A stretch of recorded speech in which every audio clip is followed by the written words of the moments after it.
Welcome back to the deep dive. Today we're jumping into the world of advanced materials. Really fascinating stuff. We're looking at a specific titanium alloy, Ti6Al4V. You see it everywhere: aerospace, medical implants, high-performance cars. It's kind of a superstar material. Amazing strength, doesn't corrode easily, and the body accepts it well, which is critical for implants. But making complex parts out of it the old way, that's tough. Casting, forging, they have limitations, especially for tricky designs. Lots of extra work afterwards, too. So that brings us to additive manufacturing, or AM. It's changing the game, offering incredible design freedom. And one specific AM method, Electron Beam Melting EBM, is particularly interesting for this Ti6Al4V alloy. Today we're digging into a really interesting research paper that explores this.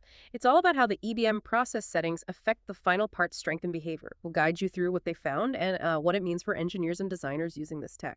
Okay, so let's unpack this a bit. This Ti6Al4V, what makes it so vital in engineering today, and where do those traditional methods fall short? Right. Well, Ti6Al4V, often just called Ti6-4, it's an alpha-beta titanium alloy. Its biggest draw is probably the strength-to-weight ratio. It's incredibly strong for how light it is. Which is perfect for planes, right? Exactly. Aerospace loves it. But also, that corrosion resistance is key for harsh environments and biocompatibility. That makes it the gold standard for implants, hip joints, dental fixtures.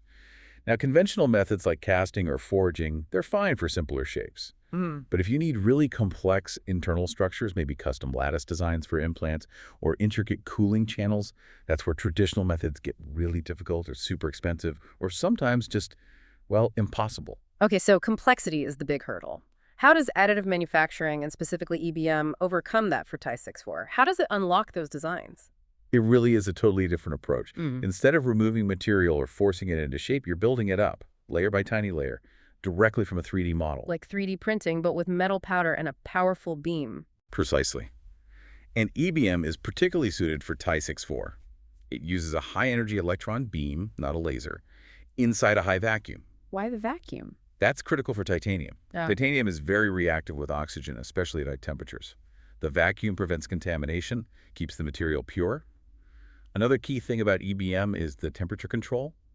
The build chamber is kept hot, usually around 600 to 750 degrees Celsius. That seems really hot. It is, but it's deliberate. It means the part cools down relatively slowly after each layer is melted. And crucially, as new hot layers are added on top, they effectively heat treat, or anneal, the layers below. Like a built-in stress relief step. Exactly. It significantly reduces residual stresses in the final part, which can be a major problem with other metal AM processes, leading to warping or cracking. So these unique EBM conditions, the heat, the vacuum, the slow cooling, how does that actually change the internal structure, the microstructure of the titanium itself? It has a profound effect. As the metal melts and solidifies layer by layer, you tend to get these large, elongated grains forming, what we call columnar prior beta grains. They usually grow upwards in the build direction. Okay. Then, because of that slow cooling inside the hot chamber, this initial beta phase transforms into a different structure, a mix of alpha and beta phases arranged in very fine, parallel plates or layers. It's called an alpha-beta lamellar structure. Lamellar, like little layers within the grains. Yes, exactly.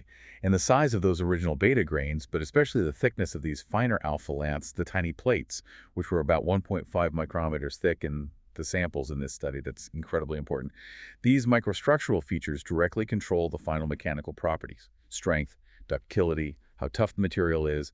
It all ties back to that fine lamellar structure. Generally, finer is better. Right. Makes sense. But even with the process as advanced as EBM, you mentioned it's not always perfect. What kind of defects or flaws can still creep in when making these Ti6Al4V parts? Yeah, achieving 100% perfect density is the goal.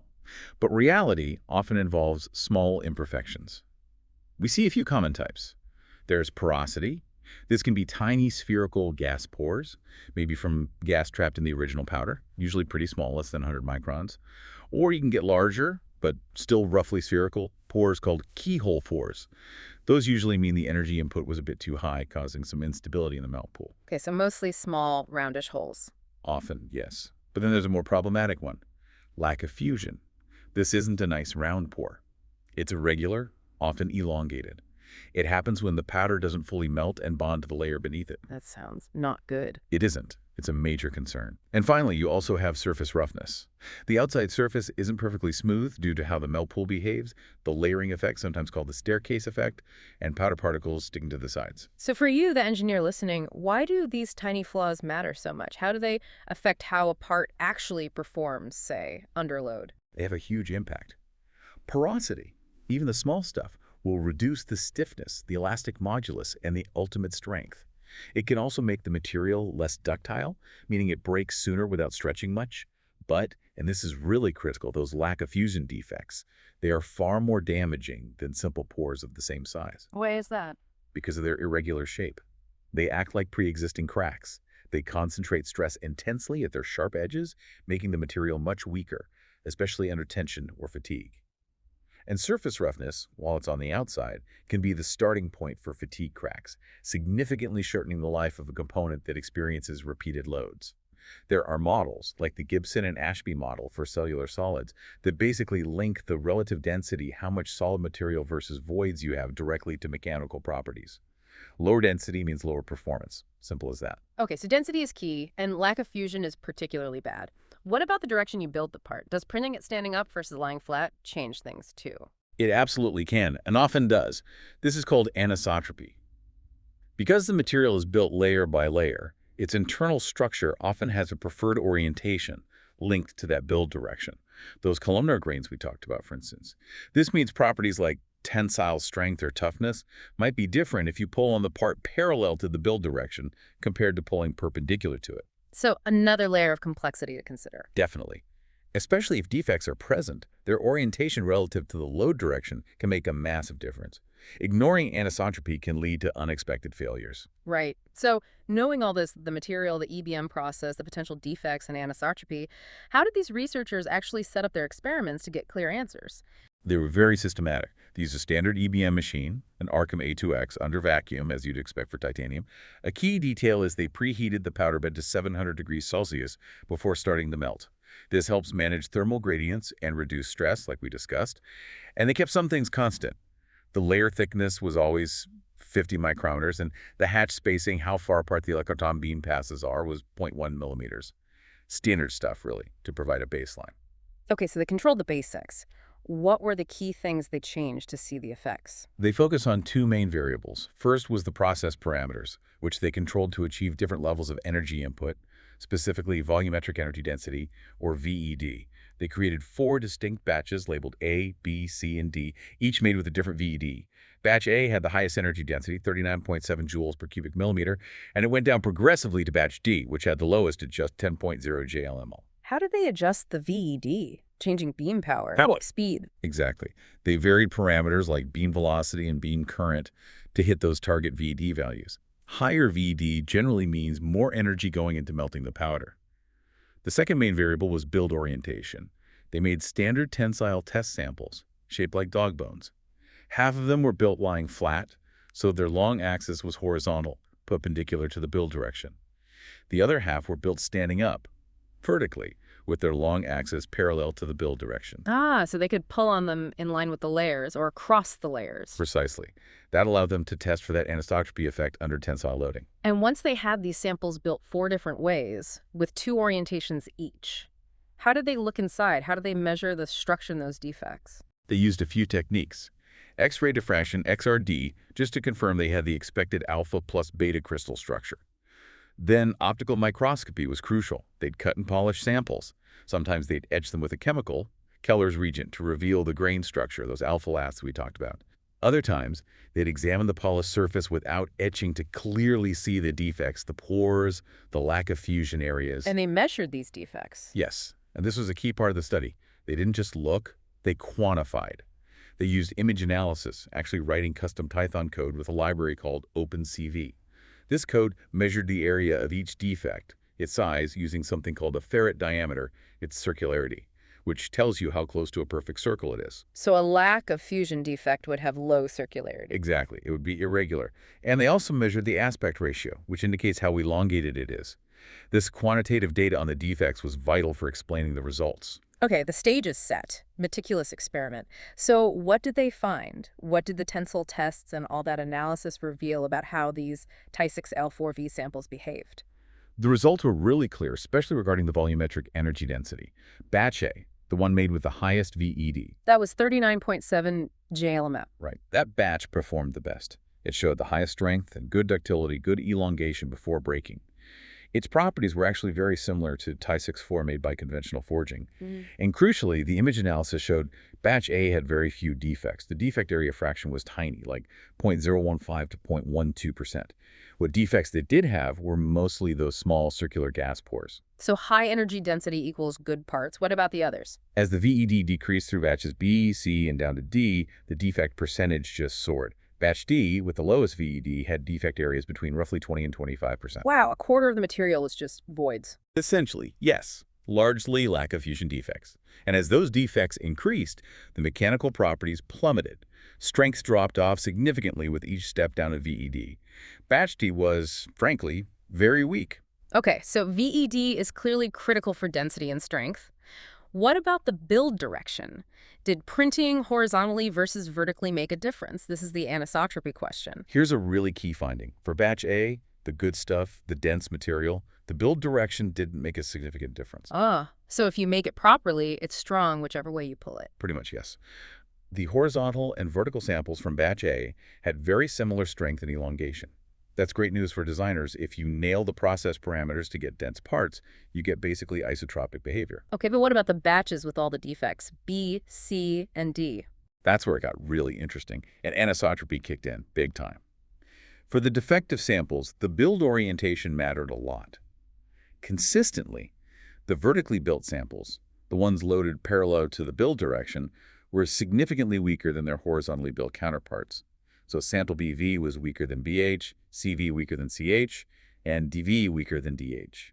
Why? Why would pulling along the build direction be worse when you have defects? This is where the defect shape and orientation, revealed by that image analysis, became crucial. Remember those lack of fusion defects? The irregular, nasty ones. Exactly. When they looked at cross-sections cut parallel to the build direction, which corresponds to the loading direction in the vertical samples, these defects appeared elongated, with low circularity and low aspect ratio. They were oriented like sharp-edged flaws roughly aligned with the direction of pull. Like little stress risers, pointed right where the load is highest. Precisely.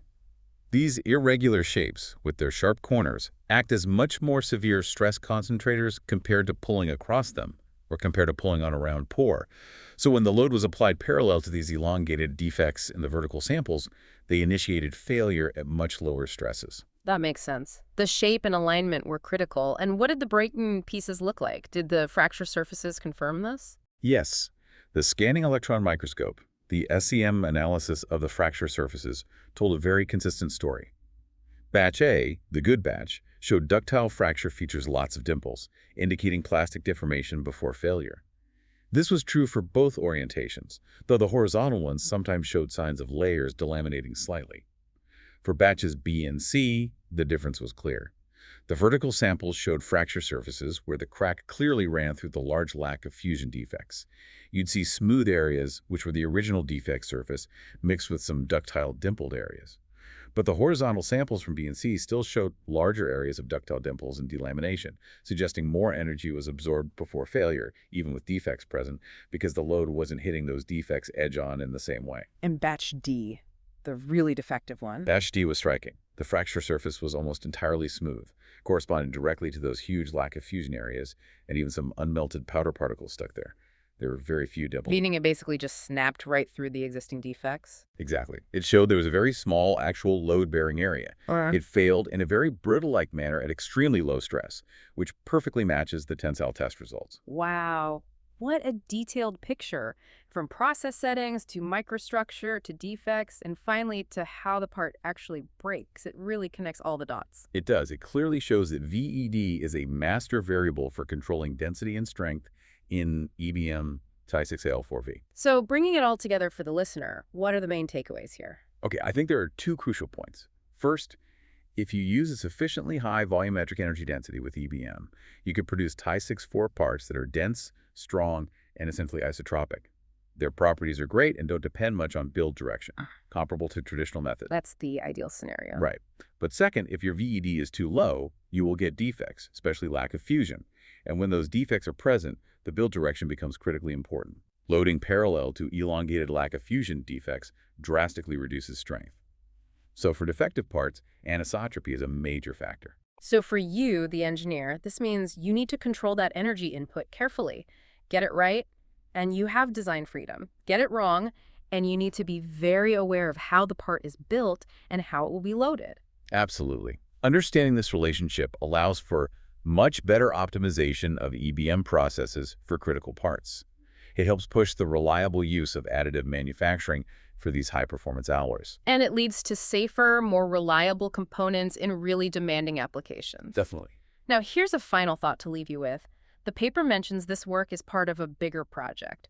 They're aiming to use machine learning to build models that automatically correlate process parameters, microstructure, defects, and final properties. Yeah, imagine that. Imagine feeding your desired properties into an AI, and it tells you the exact EBM settings needed to achieve them, predicting defect formation and accounting for anisotropy automatically.